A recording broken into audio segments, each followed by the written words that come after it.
दोस्तों, इसमें कोई शक नहीं कि ममता बनर्जी बंगाल चुनाव में सबसे आगे और उन्हें हराना आसान नहीं है, नॉट एन इजी टास्क। लेकिन बावजूद इस सच्चाई के ममता बनर्जी खुद परेशान है, टीएमसी के कई बड़े नेता नर्वस हैं और बड़े बड़े पत्रकार भी डाउट में हैं कि पता नहीं काउंटिंग वाले दिन 4 मई को जब वोटों की गिनती होगी पता नहीं क्या हो जाए। अगर साफ शब्दों में कहूं तो मोदी और शाह कब क्या कर देंगे किसी को भरोसा नहीं। सुनिए बंगाल के वरिष्ठ पत्रकार प्रसून आचार्य से सच्चाई। इलेक्शन कमीशन बीजेपी का पक्ष में खेल खेल रहा है, वो कोई ऐसा निष्पक्ष भूमिका नहीं निभाया, तो इसीलिए ममता बनर्जी का मन में तो डर है ही है। थोड़ा डाउट ये चुनाव का दिन और भवानीपुर खास तरीके से उसका जो अपना सीट है उसके लिए भी उसका मन में थोड़ा शंका पैदा हो चुका है, क्योंकि बहुत टाइट सिचुएशन में है। ममता निकाल लेगी, हम अभी भी बोल रहे हैं, लेकिन बहुत टाइट सिचुएशन। अब दोस्तों, अगर काउंटिंग को और वोटिंग को और मोदी जी के गुजरात लॉबी के सिस्टम को आप थोड़ा अलग कर दें तो बीजेपी का जीतना वाकई बहुत मुश्किल है। It's a tough exercise. मैं ये नहीं कह रहा हूँ कोई भी जीत सकता है, चुनाव में कोई भी जीत सकता है, लेकिन जो ज़मीनी सच्चाई है इतना आसान रास्ता नहीं है कि मोदी का रथ बिहार की तरह, दिल्ली की तरह, महाराष्ट्र की तरह या फिर हरियाणा की तरह बंगाल भी फतेह कर लेगा। इतना आसान नहीं। उसकी वजह यह है कि भले ही जो पहला फेज़ है, पहले फेज़ की वोटिंग थी जिसमें 152 सीटें, उसमें बीजेपी का प्रदर्शन अच्छा रहा हो, बीजेपी ने अच्छा प्रदर्शन किया हो, लेकिन जो सेकंड फेज़ है, लास्ट फेज़ है, जिसमें 142 सीटें हैं, बीजेपी वहाँ बहुत कमज़ोर है, वेरी वीक। और यही नहीं है, 120 सीटें ऐसी हैं, 120 से 125 या यूँ कहें 115 से 125, अगर आप एक एवरेज लें तो 120 सीटें, 120 सीटें ऐसी हैं जहां पर मुस्लिम जो हैं डिसाइसिव, मुस्लिम वोट डिसाइसिव है। अब इन 120 सीटों में बीजेपी क्या करेगी आप भी बता सकते हैं। सवाल ये है कि अगर 294 टोटल सीट में 120 मुस्लिम सीटें हम माइनस कर दें तो बचती कितनी है? 174। अब इन 174 में क्या बीजेपी 150 सीटें ला सकती, सरकार बना सकती? या जो बीजेपी या अमित शाह का कैंप कह रहा है, दावा कर रहा है कि नहीं 160 सीटें हमारी आ रही, 160 प्लस, क्या ये मुमकिन है कि 174 में 160 सीटें जो है बीजेपी जीत जाए, वो भी बंगाल में? गुजरात की बात नहीं हो रही। अब इसीलिए लोग जो है थोड़ा सा कंफ्यूज्ड हैं, डाउट में कि पता नहीं भाई, ज़मीन पर तो नहीं दिख रहा है, लेकिन जब ये मशीनें खुलेंगी और तमाम केंद्र के अधिकारी पहली बार वहाँ पर हैं, जिस तरह से पैरामिलिट्री लगी है, जिस तरह से एसआईआर की लिस्ट आई है, जिस तरह से वहाँ 56 तरीके के खेल हुए हैं, पता नहीं क्या हो जाए। ये जो एक फीलिंग है, उसकी वजह से बंगाल में तो लोगों का ब्लड प्रेशर बढ़ा है। लेकिन दोस्तों, चुनाव बहुत दिलचस्प होता जा रहा है, बहुत दिलचस्प होता जा रहा है। अब यही सवाल मैंने प्रसून आचार्य से पूछा। प्रसून आचार्य पिछले 40 वर्षों से बंगाल के चुनाव कवर कर रहे हैं और ऐसा कोई नेता नहीं होगा जिसने प्रसून आचार्य के साथ बैठ के चाय ना पी हो। ममता बनर्जी तो खाना तक उनको खिलाती थी, चाहे आरएसएस हो, चाहे कांग्रेस हो, चाहे लेफ्ट पार्टीज हो, ज्योति बसु हो, बुद्धदेव भट्टाचार्य जैसे बड़े पॉलिटिशियंस हो, मुख्यमंत्री जो दोनों रहे, सबके साथ प्रसून आचार्य का अच्छा राबता साफ कर रहा है। और वो भी घबराए हुए हैं कि मोदी और शाह कब क्या कर दें। प्रसून जी, अब तो देखिए समय बहुत कम है, मशीनें लॉक हो चुकी हैं, एग्जिट पोल सही थे गलत थे वो भी सबके सामने आ चुके हैं। ममता बनर्जी कह रही हैं 200 प्लस और अमित शाह का कैंप कह रहा है कि भाई इतनी सीटें हम भी सरकार बनाएंगे। मुझे एकदम दिल की बात बताइए, आपके दिल के अंदर वो जो आंकड़ा है उसको जुबान पे लाइए। मैं रिक्वेस्ट कर रहा हूं आपसे, क्या होने जा रहा है? ममता बनर्जी सरकार बना रही है, ममता डाउन बट नॉट आउट, मतलब ममता का सीट घटेगी। कितना तक घटेगी? मेरा अनुमान हिसाब है 30 से 40 सीट घट सकती है, लेकिन ममता बनर्जी को ही सरकार में आ जाएगी, ये मेरा अनुमान है। देखिए गलत भी हो सकता है, लेकिन मैं जो पूरा आंकड़ा, north first phase, north Bengal, Jangal Mahal, Calcutta suburbs, north और साउथ 24 परगना, हावड़ा हुगली पूरा जो जानकारी मेरा लिया है हर डिस्ट्रिक्ट का, इसके बाद जी मेरा जो अनुमान आया है तो उसमें Mamata Banerjee down but not out. इसका कारण एक बड़ा डाउन। है। जी जी जी हाँ बताइए। हाँ, इसका कारण है, देखिए ममता बनर्जी 130 सीट मुसलमान लोग का है, उसमें 80 से 90 सीट पूरा मुस्लिम के ऊपर ही डिपेंड करता है, तो वो तो खाता खोल ही रही है 90 सीट से। और ओ बीजेपी लड़ रहा है एक्चुअली 200 सीट से, 200 में उसका जादू आंकड़ा 148 सीट चाहिए। ममता बनर्जी खाता खुली रही है 90 से, उसको जादू आंकड़ा पहुंचने के लिए उसको चाहिए कितना सीट, 48 प्लस 10 मान के चलिए, 58, 60, 70 सीट मिल जाएगा 200 में, वो सरकार बना लेगी। यही है इसका समीकरण। इसीलिए इस बार इतना पोलराइजेशन, इसलिए इसका इस बार इतना जी घुसपैठिया हिंदू मुस्लिम पोलराइजेशन शुभेंदु अधिकारी अमित शाह मोदी किया है। जी जी जी मतलब दादा ने बड़ी बात कही। दादा ने कहा कि 120 से 130 सीट ऐसी हैं जहां मुस्लिम्स डिसाइसिव हैं, कहीं 30% है, कहीं 40% है, कहीं 60% है, कहीं 25% है। ये जो सीटें ये सीधे सीधे ममता के खाते में जा रही हैं। यानी ममता जो स्टार्ट कर रही है चुनाव 90+ से स्टार्ट कर रही है, बीजेपी को 0 से स्टार्ट करना है। लेकिन भाई दादा ठीक है, आपकी बात मान रहे हैं और मेरे पास ऐसा कोई आधार भी नहीं है कि मैं आपकी काट करूं, बट आज मेरी बात हो रही थी बीजेपी के एक नेता से और वो बड़े इनसाइडर थे, टच में थे अमित शाह के वॉर रूम के। उन्होंने कहा कि भाई अमित शाह की जो टीम है, जो सुनील बंसल उनके बड़े पुराने खास आप मान सकते हैं, जो इस वक्त प्रभारी भी हैं एक तरह से चुनाव के, सुनील बंसल, अ, उनका एक असेसमेंट है कि 160 सीटें जो है वो बीजेपी के खाते में जा रही हैं। तो ये कैसे हो सकता है? आप कह रहे हैं कि ममता 90 से स्टार्ट कर रही है, बीजेपी कह रही है हमें तो 160 मिल रही, तो क्या बीजेपी 160 ला सकती है? भाई आप तो चप्पा चप्पा देख रहे हो दादा।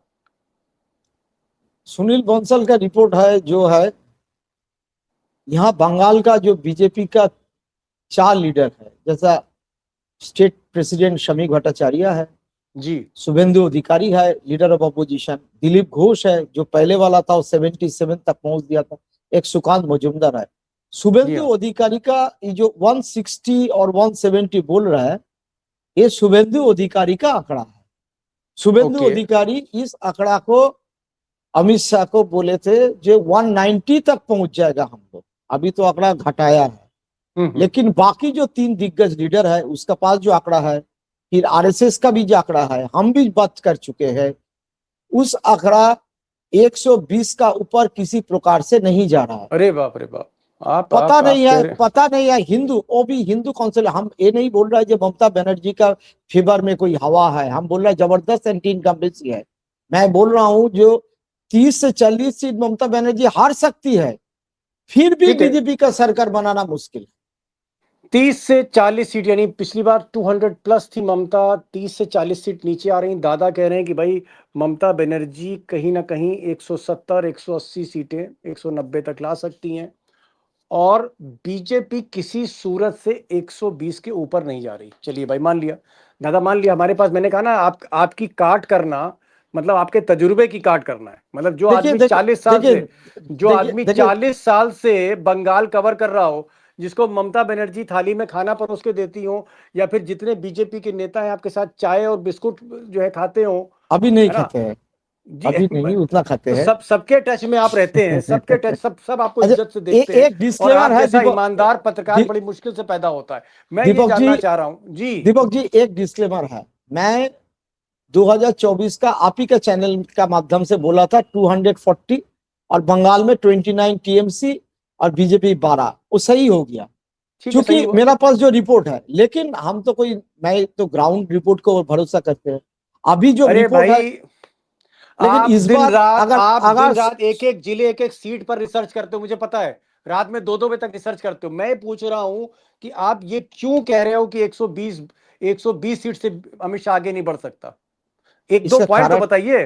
ना ना एक इसका कारण है, जहां पहले दफा उसका चुनाव हुआ था 54 सीट उसका नॉर्थ बंगाल में है, उसका गढ़ है, मालदा ठीक छोड़ है। के, अलीपुरद्वार, कुचबिहार, जलपाईगुड़ी, दार्जिलिंग, उसमें उसको अगर 54 में उसको 30 से 32-35 सीट से ज्यादा नहीं आ रहा है। फर्स्ट फेज में मान लिया जाए जंगल में, जैसा पुरुलिया बांकुड़ा में ज्यादा सीट उसका गया, जैसा मिदनापुर जहां शुभेंदु अधिकारी का गढ़ है उससे ज्यादा 70% सीट उसको चला गया उसका खेमा में।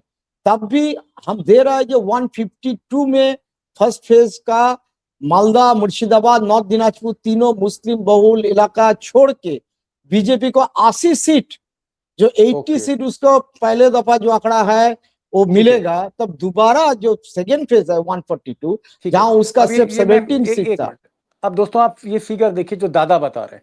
दादा कह रहे हैं फर्स्ट फेज में 152 सीट थी, अमित शाह कह रहे हैं कि हम 110 सीट जीत रहे हैं, और प्रसून दास जिनका आकलन सीट वाइज होता आज से नहीं 40 साल से, जब मेरे ख्याल अमित शाह राजनीति में भी नहीं आए होंगे, प्रसून दास कह रहे हैं कि ये दे रहे हैं 152 में बीजेपी को 80 सीट दे रहे हैं। जी हाँ, आगे बताइए। अब सेकंड फेज पे आइए। सेकंड फेज में 142 सीटें थी। एक चीज बोलना चाहिए, वो 80 मतलब टीएमसी बहुत सारे सीट घट रहा है। टीएमसी को करीबन 20-25 सीट का ऐसे ही घाटा हो जाएगा पहले दफा। 142 का जब खेल हो रहा है, पिछले दफा बीजेपी को मिला था उसमें 18 सीट आउट ऑफ 142, 18 सिर्फ 18। इस बार जितना भी अच्छा रिजल्ट कीजिए, बीजेपी किसी प्रकार से 35 सीट का ऊपर नहीं जा रहा है। ग्राउंड में दिखाई दे रहा है, चाहे कलकत्ता में 2 सीट हट जाए, चाहे साउथ 24 पर गोसावा में जहां ये मीटिंग किया था मोदी उधर हट जाए, चाहे संदेशखाली हट जाए, ऐसे नॉर्थ 24 परगना हट जाए कुछ सीट, चाहे नदिया डिस्ट्रिक्ट जहां मथुआ वाला हट जाए, नहीं दिखाई दे रहा था। दोनों जोड़ के 115 से आगे नहीं बढ़ा है, मान के चलिए और 5 सीट दे दिया जाए तो 120 से आगे नहीं बढ़ पाया। ठीक है। अब दादा ने कहा कि जो सेकंड फेज है दोस्तों, अपनी स्क्रीन पे देखिए 142 सीट्स हैं सेकंड फेज में। इस सेकंड फेज में पिछली बार 18 सीट बीजेपी ने जीती थी, इस बार प्रसून दा कह रहे हैं 35 सीट से ज्यादा नहीं जीत रही, तो टोटल बता रहे हैं कि 115 आ रहा है।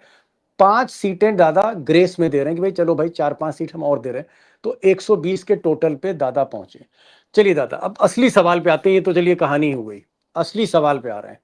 मान लीजिए 120 सीट या 125 सीट है, तो क्या आगे चलकर 6 महीने बाद, 7 महीने के बाद mister Amit Shah, mister Modi, the great Gujarat lobby, जिनके पास आप कहते हैं सारा सिस्टम जिनके हाथ में है, ईडी है, इनकम टैक्स है, सीबीआई है, क्या ये लोग आगे चल के ममता बनर्जी की सरकार को गिरा सकते हैं, तोड़ फोड़ कर सकते हैं, एमएलए जो हैं वो अपने साथ शामिल कर सकते हैं?